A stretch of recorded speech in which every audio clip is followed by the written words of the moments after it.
How are you?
All right. Slides? I need to see them. We got your slides. Yeah. Look at that handsome guy. There you go. All right. So a very relevant talk, I think, for these days because we are in a recession. Uh, I gave this talk in SaaS Open in New York, where they bring about 500 founders.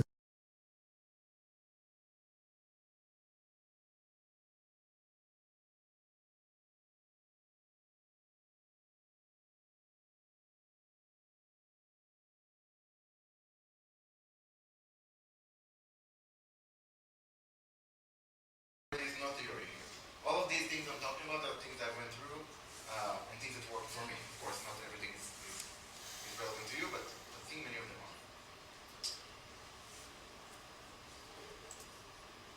Yeah. Yeah. It's not really. There you go. Again? We'll click for you. What's that? When you talk to the microphone, please very Closer. Alright, so a little bit about myself. Like that? My name is Gil Alosh. I'm originally from Israel. I'm a software engineer. I've done robotics in my first part of my life. I went to the US to start a company. I worked as a VP of marketing for about 8 years, plus my MBA. And I ended up combining my two skills, software engineering and marketing. As you can see, I'm no Don Draper, so I didn't come up with cool like slogans in the middle of the night. When I did end up in marketing, I ended up coding my marketing, meaning I figured out a way to scientifically generate pipelines. And as a marketer, I decided instead of growing to be a CMO that is technical, I'm going to make myself a commodity. Because CMOs shouldn't be worried about technical, repetitive, mundane tasks all day. And so I started metadata. Talk a little bit about it. Did you refresh the slide before you started? By the way, did you refresh the slides? No. I'm having what? Refresh the slides for a second if you don't mind. Refresh the slides. Yeah. So no, not the latest. See if we can refresh it now. These are the ones that I have here. I'm sorry. I sent Over over the slide or is it- When did you send it over to me? just 5 seconds ago. What's up? What's up? I sent you one Email. drop like again like 5 Email. seconds. Don't worry about it. It's okay. It's okay. We'll skip it. I can work those steps. Where? Which part are you? Yeah. I sent you a PowerPoint version or something. I don't know. I'm having technical difficulties here. I'm sorry.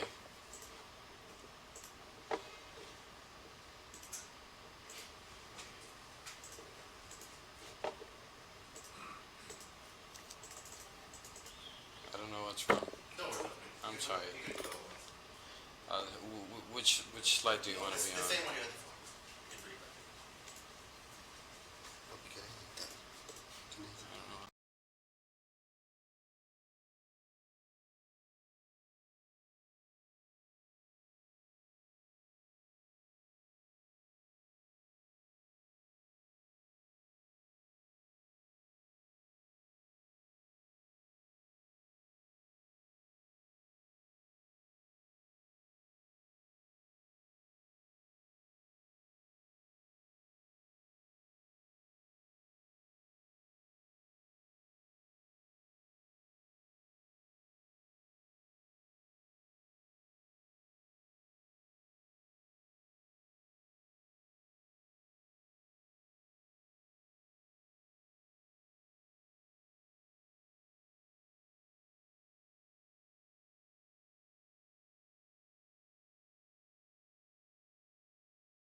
I don't know how long the economy will do well.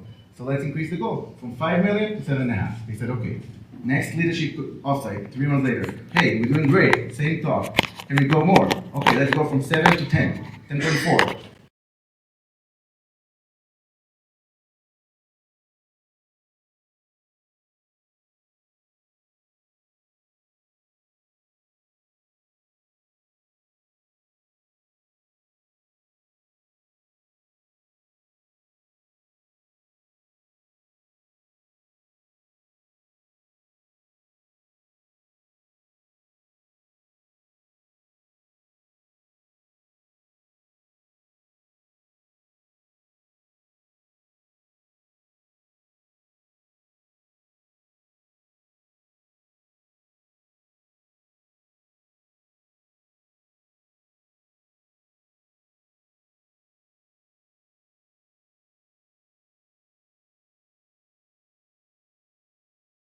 And we're like that. Now we're kind of in a non-sexy stage right now, fixing stuff. Go down a little bit more. Yeah, so yeah, we thought this will continue the growth, but it didn't. And so the last part here is how to be adaptable and remember the things you learned before. So for example, let's go one down.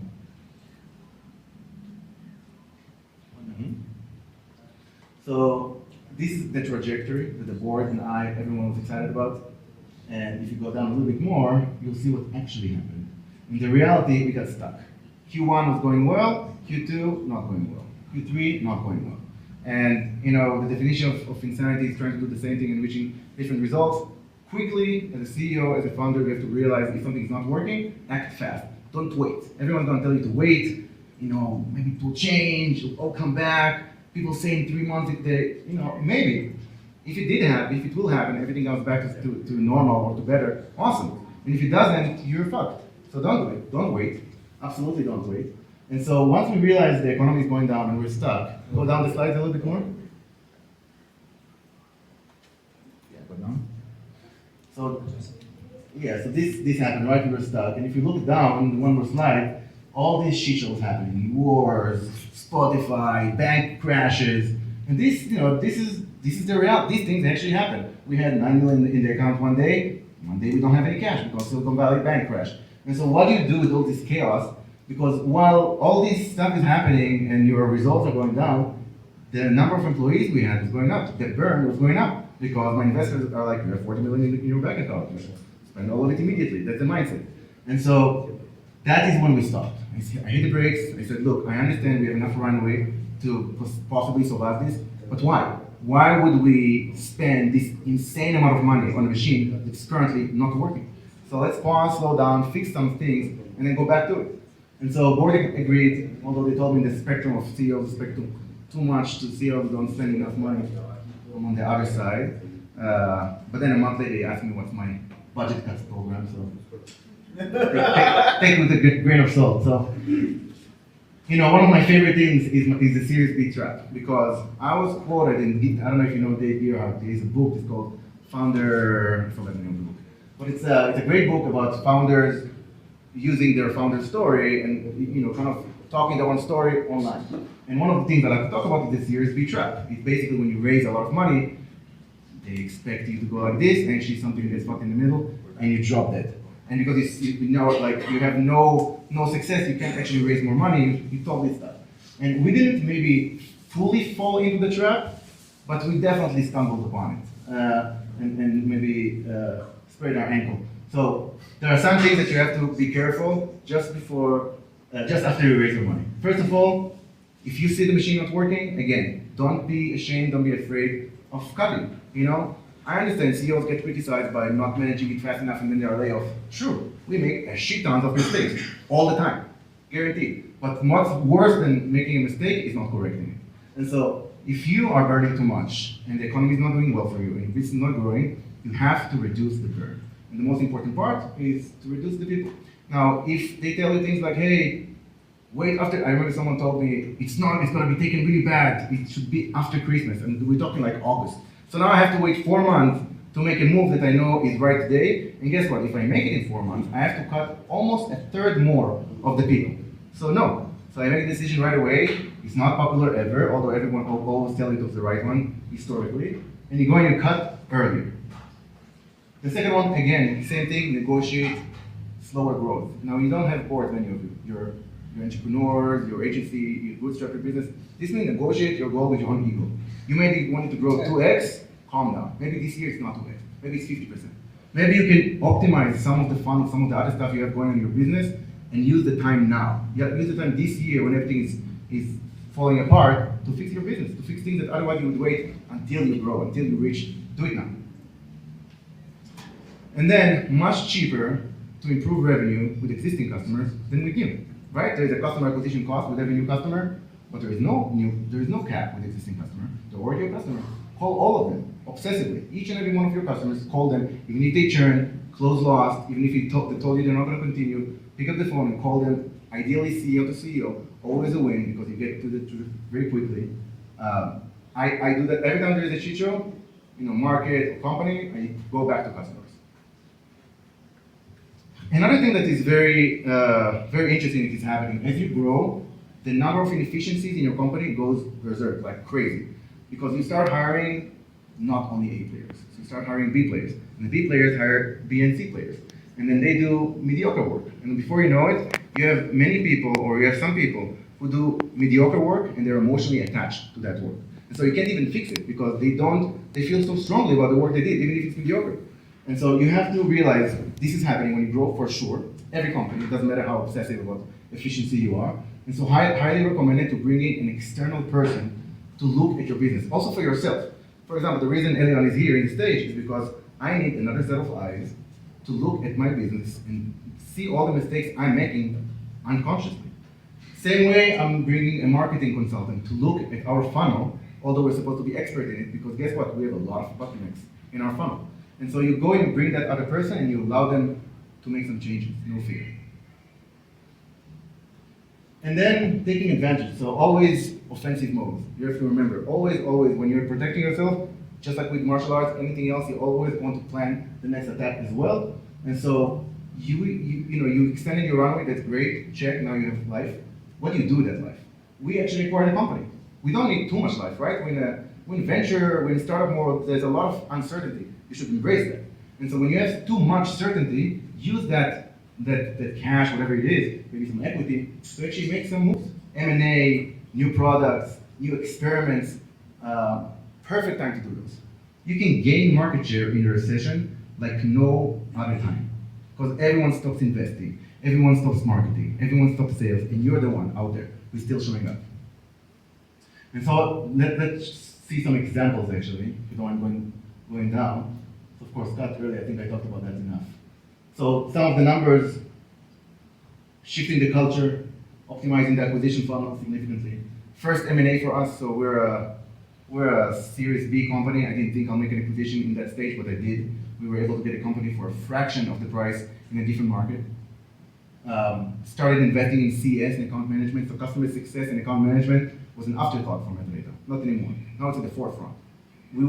I will invest so much more in renewing and expanding a customer versus expanding a new one, buying a new one. And then PLG motion. So one of the things that I always like to talk about is status quo. We're so accustomed to doing things like 1,000 other people did it, we forget to do any innovation there. One of the things that in B2B SaaS is very accepted is that you have to talk to sales and SDR for everything. You want to learn the pricing? Talk to an SDR. You want to see a demo? Talk to an SDR. And they're going to bamboozle you with bands, right? They're going to question a million questions before you even say demo. We removed that. We said, hey, we need market share. We don't have the money to actually pay a new salesperson. We want more pipeline. All we did is remove the limitation of having to talk to sales. You want a free trial? You can get it from the website. I spent on this experiment about $7,000 for this experiment. We built this PLG in 3 months. We already generated something like $30,000. We got something like 100 trials. And in order to have a trial, you have to put your credit card. So month 2 is already cashed in. This we will never do if it wasn't for a recession, right? So you have a problem, you have a challenge, you can cry about it, or you can go and try to build something new, try to build something creative out of it. And that challenge becomes an opportunity. Cliche, but accurate. All right, next I have a few examples to show you how it actually looks like. Well, this is the first one. Again, no magic bullet. We're about to grow to 200, we're about to 100 now.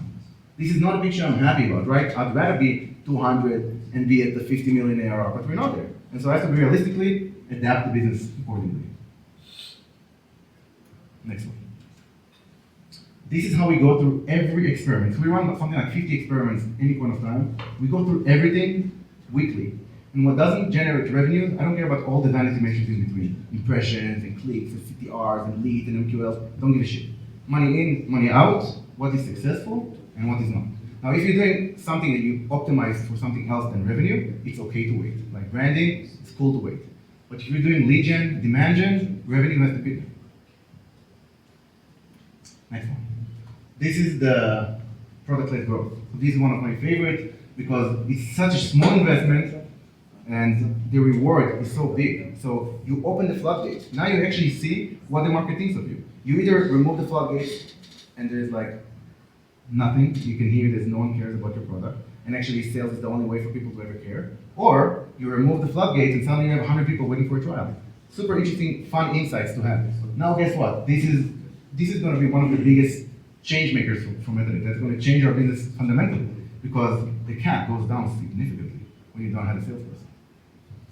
And then last but not least is this optimization. So look, this is what my marketing consultant, he did how you call it, like a secret shopper. He went to the website multiple times from different IPs and exemplified how our buying experience, and we're B2B marketers supposed to be experts, how our own website, our own chatbot, own lead, all of the complexity that we've introduced doesn't actually work. There are many problems, many bottlenecks. And so he documented each and every one of them, and we slowly go about fixing them one by one. When you fix a small bottleneck in a big machine, that's like 10 million of pipeline that you don't have to pay for. You know, that's like 500 more meetings that you don't have to invest more in the top of the funnel because you just fixed the process.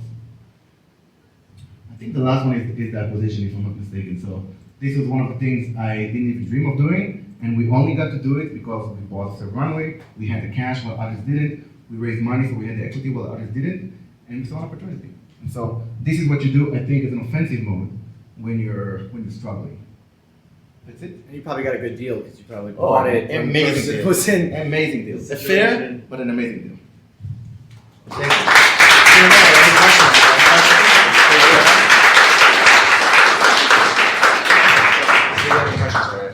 Yeah? Any questions? Any questions for Gil, guys? I do. It's called the Truth Really? Podcast. Yeah. I had a podcast about category creation, and now I'm creating one about founder journey. Guys, we have an awesome, we have an awesome roundtable starting soon, but before, I just want to recap. There was something that stood out to me in Gil's presentation, and I wonder if the sales agencies here caught it. How many sales agency owners here would consider their service as essential to the businesses you work for? Meaning, they wouldn't fire you if they didn't have to. Raise your hands.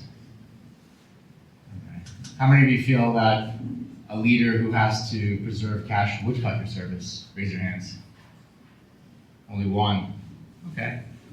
I push back and say you'd be very surprised, right? I think a lot of people, I think we all know that sales development work is the lifeline for revenue, that it's essential, but sometimes our buyers don't, right? So I think an opportunity is to know the mindset of our buyers and to understand that you need to be thinking about cutting your costs fast too, because if your buyers are, you don't want to be the one waiting 4 or 5 months for a nice holiday, because I'll tell you right now, when it comes to being a leader, you have to make tough decisions, but oftentimes you have to make difficult decisions for a better, brighter future. And a lot of the things that Gil mentioned are things that you should not wait the last second, right? Don't wait till there's tough times to go apply for a Blue Vine account with 9% interest in the credit line. You don't need to take the money. Have it ready. Don't wait to go to American Express and make a deal with a merchant buyback. Have all these things ready, because the more prepared you are for a rainy day, the better. One last question for the roundtable. How many of the sales agency owners here actually forecast your fiscal year in advance and upload it to your financial system? Raise the hands. How many? David Krager. You're the man. I'm guilty. I ran a business for 16 years. I never got my forecast and budget in until maybe 2 years ago. One of the things I personally did this year was I knew it would be a slow year. So I forecasted worst case scenarios every month. In fact, I forecasted a loss in January, February. And guess what? When we were positive, we beat it by 5,000%. It felt great. But as a leader, I planned for that because I knew that it's much harder to tell your team that you forecasted $1 million and you fell short $500,000. You can create panic. It's much better to forecast $500,000 and pull in 1 million. So there was a lot to unpack with what Gil just mentioned, because Gil is one of those guys who is a San Francisco guy raising money, Series B. He is on the defense when I'm trying to raise money. He's on the offense with buying companies. But there's a lot to learn, and I think you guys should be able to put your mindset in some of your best customers, because a lot of us service high tech and software. So it's really good to know these things. So Gil, thank you for that. And then guys, I think we're having a round table in our oval table, I think. So I welcome you guys to the next roundtable event that's starting in 5-10 minutes. Thanks, guys.